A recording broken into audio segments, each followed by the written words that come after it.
अस्सलाम वालेकुम दोस्तों, जी सिंधी लतीफ़ जी सिंधी बोली दोस्तों शाह अब्दुल लतीफ़ रहमतुल्लाह अलैह फरमाइनि था त घोड़नि ऐं घोटनि ॾियण थोरा ॾींहड़ा कॾहिं मंझि कोटनि कॾहिं राई रण जा। पाण अॼु ॻाल्हि ॿोल करियूं था पिया त सिंधी अदबी संगत जो का सो छा थी करे, दारियुनि जी आबादकारी हुजे, मेरठ जी लताड़ हुजे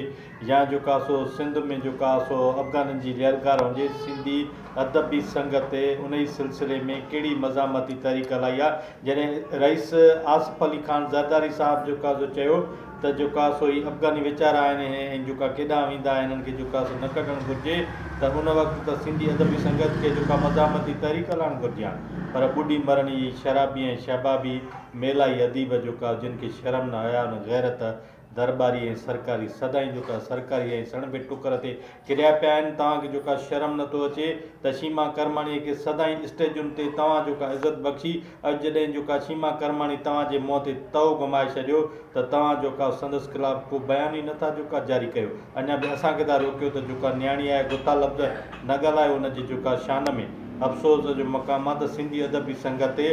सिंध